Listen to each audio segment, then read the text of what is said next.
Shalom chez vous, je suis persévérant. En ce jour, j'aimerais juste parler d'un sujet qui est intitulé la repentance. La repentance. Pourquoi devons-nous être de ces personnes-là qui se repentent devant Dieu? D'entrée de jeu, j'aimerais nous dire que nous ne devons pas être des ennemis de la repentance. Parce qu'en étant ennemis de la repentance, nous nous faisons du mal. Nous n'obtenons rien, nous n'allons obtenir aucun gain derrière cela.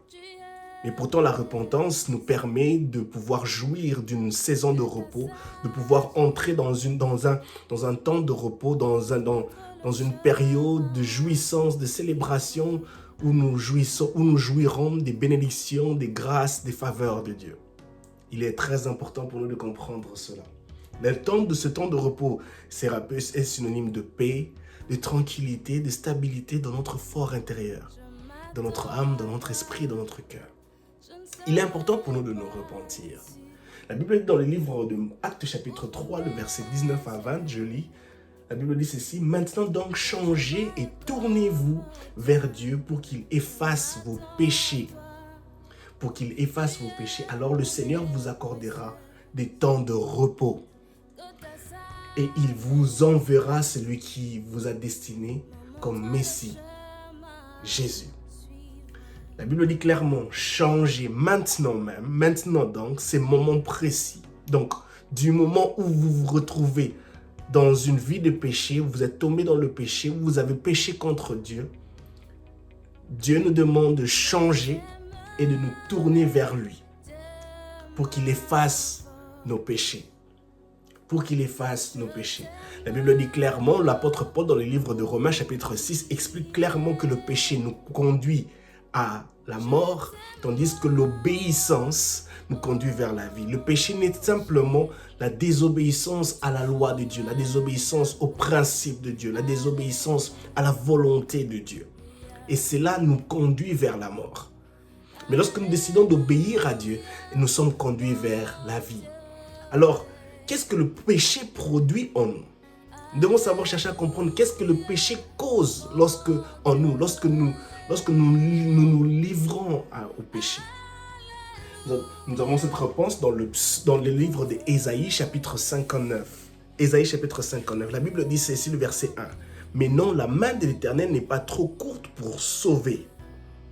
Et son oreille n'est pas sourde au point de ne plus vous entendre. » Verset 2, « Ce sont vos fautes qui vous séparent de votre Dieu. » Le péché, la compromission à la volonté de Dieu, au commandement de Dieu, nous sépare de lui. Met une distance entre nous et lui. Et c'est à cause de vos péchés qu'il s'est détourné loin de vous pour ne plus vous entendre. Voilà un peu la cause, c'est que le péché peut créer dans notre relation intime avec Dieu. Elle crée une distance entre notre Père céleste qui est dans le ciel. Et pour nous qui sommes dépendants de ce Père qui est céleste dans le ciel, nous ne voulons pas être loin de lui. Parce que nous avons besoin de nous rapprocher quotidiennement de lui. Alors il est important pour nous d'être capables de pouvoir comprendre que nous avons besoin de nous repentir. La repentance n'est simplement le fait de se tourner de cette vie de péché et de se tourner vers Dieu, afin qu'il nous change, afin qu'il nous transforme, afin qu'il nous permette d'entrer dans le temps de repos. Et ça, c'est très important. Le fait de se repentir, c'est demander pardon à Dieu, reconnaître ses péchés. Ne pas chercher à brandir la main de force vis-à-vis de Dieu, mais de reconnaître ses péchés et de s'humilier. La Bible, nous allons lire dans le livre de 1 Jean. 1 Jean, qui est un passage qui va nous permettre de comprendre pourquoi nous devons nous repentir, demander pardon. Je l'ai dit dès le début de cette vidéo, que Jésus est la perfection. Nous sommes pécheurs et nous sommes humains, nous sommes attachés au péché. Personne ne sera parfait. C'est Jésus qui est la seule personne qui est parfaite. La Bible dit clairement dans le livre de 1 Jean, chapitre 1, à partir du verset, j'aimerais qu'on puisse commencer à partir du verset 8. Si nous prétendons n'être coupables d'aucun péché, nous sommes dans l'illusion et la vérité n'habite pas en nous. J'aime ce passage. Il dit clairement, si nous prétendons n'être coupables d'aucun péché, nous sommes dans l'illusion. Alors en tant qu'enfants de Dieu, ne tombons pas dans l'illusion de croire que nous sommes parfaits. Non. Cela est mauvais et méchant. Le verset 9 dit, si nous reconnaissons nos péchés, Dieu est fidèle et juste. Par conséquent, il nous pardonnera nos péchés. Il nous pardonnera nos péchés et nous purifiera de tout mal que nous avons commis. Verset 10, si nous prétendons ne pas être pécheurs, nous faisons de Dieu un menteur et sa parole n'est pas en nous. Il est important pour nous de comprendre ceci. Que nous ne devons pas laisser le péché prendre place et prétendre être des personnes sans péché. Car nous faisons que Dieu, nous accusons Dieu d'être un menteur. Mais nous devons reconnaître nos péchés. Car le Dieu auprès de qui nous nous approchons, nous nous adressons, est un Dieu juste et fidèle pour nous pardonner, pour nous délivrer, pour nous changer, pour nous purifier de tout mal que nous avons commis. Et pour cela, nous devons nous repentir. Se repentir, c'est reconnaître que nous avons péché. Reconnaître que Jésus est fidèle et juste pour nous pardonner. Ça, c'est très, très important. Et ne pas croire, ne pas brandir, ne pas s'enorgueillir de penser que nous n'avons pas péché. Alors, quels sont les ennemis de la repentance? Il y a plusieurs ennemis de la repentance. Parmi les ennemis de la repentance, il y a l'orgueil et l'arrogance. L'orgueil et l'arrogance nous fera croire que nous n'avons pas péché. Et cependant, nous condamnons Jésus, nous accusons Dieu d'être menteur.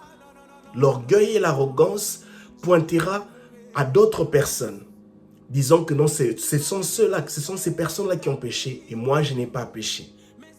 Il y a une illustration dans la Bible dont je voudrais nous faire part, qui sera une bénédiction pour nous, qui va enrichir mon approche sur la repentance. Nous sommes dans le livre de Luc, chapitre 18. Luc, chapitre 18, le verset 9. La Bible dit ceci dans le livre de Luc, chapitre 18, le verset 9. Il raconta aussi une parabole pour ceux qui étaient convaincus d'être justes et méprisaient les autres. L'arrogance et l'orgueil a pour but de mépriser les autres et de s'acquérir cette autosuffisance, de croire que nous sommes des personnes sans péché. Il est très important pour nous de chercher à guérir, à éradiquer l'orgueil et l'arrogance, car ces deux choses sont des ennemis de la repentance, créant une distance entre nous et Dieu et accusant Dieu d'être un menteur. Verset 10. 2 hommes montèrent au temple pour prier, un pharisien et un collecteur d'impôts. Le verset 11. Le pharisien debout faisait intérieurement cette prière. Ô Dieu, je te remercie de ne pas être avare, malhonnête et adultère comme les autres hommes, en particulier comme ce collecteur d'impôts là-bas. Ce pharisien dit à Dieu qu'il n'est pas malhonnête, avare. Il y a cette arrogance, il y a cet orgueil qui est en train de prôner, qui l'amène à un certain piédestal. Et en disant cela, il est en train d'accuser Dieu d'être un menteur, comme nous l'avons lu dans le livre de 1 Jean, chapitre 1. Alors, il est très très important de ne pas tomber dans ce piège des pharisiens. Verset 12, il dit, moi je jeûne 2 jours par semaine, je donne 10% pour tous mes revenus. Verset 13, le collecteur d'impôts s'est tenu dans un coin retiré et n'osait même pas lever les yeux au ciel, mais il s'est frappé la poitrine et murmuré, ô Dieu, aie pitié du pécheur que je suis. Voici le bon exemple. Il s'humilie. Il reconnaît que Dieu est juste et fidèle pour le pardonner. Il reconnaît que Dieu n'est pas un menteur. Il reconnaît qu'il est pécheur. La nature de la perfection est attribuée qu'à Jésus-Christ, à Dieu lui-même. Et il est honnête avec lui-même pour dire qu'il est pécheur. Il se repent. Il ne veut pas créer une distance entre Dieu et lui. Il est conscient. Nous devons être de ceux-là, comme Jésus dit dans le livre de Matthieu, chapitre 5, le verset 3. Heureux ceux-là qui sont conscients de leur pauvreté spirituelle. il montre ici qu'il est pauvre spirituellement à cause de sa vie de péché, à cause de sa nature pécheresse. Et Jésus vient en conclusion, verset 14, « Je vous l'assure, ces derniers, et non pas l'autre, qui est rentré chez lui déclaré juste par Dieu. Car celui qui s'élève sera abaissé, celui qui s'abaisse sera élevé. L'orgueil et l'arrogance sont des ennemis potentiels de la repentance. » Ne soyons pas des ennemis de la repentance. Rapprochons-nous de Dieu en s'humiliant, en demandant pardon à Dieu pour nos péchés. Et c'est alors que nous jouirons de ce temps de repos, synonyme de bénédiction, de stabilité, de paix du cœur, de calme et de stabilité, de conscience dans notre cœur, de paix dans notre conscience. Et cela est très très important. Ne sois pas ennemi de la repentance. Saisis la repentance. Sois honnête avec toi-même vis-à-vis de Dieu. N'accuse pas Dieu d'être menteur. Je t'en prie et je t'en supplie. Ne sois pas ennemi de la repentance. Et ne permets pas à ce que le péché crée une distance entre toi et Dieu. Au moment où tu trouves que tu as péché, comme dans le livre des Actes chapitre 3, le verset 19 nous dit « Maintenant donc, en ce moment présent, mais immédiatement, aie cette attitude de te repentir et de retourner auprès de ce Père qui t'aime, qui te chérit, qui veut te voir être épanoui. Le péché ne permettra jamais que tu sois épanoui. Mais l'obéissance à sa parole, la repentance est un moyen pour nous de rentrer auprès du Père pour dire « Seigneur, je désire être épanoui car le péché m'empêche de m'épanouir. » Que Dieu vous bénisse et shalom chez vous.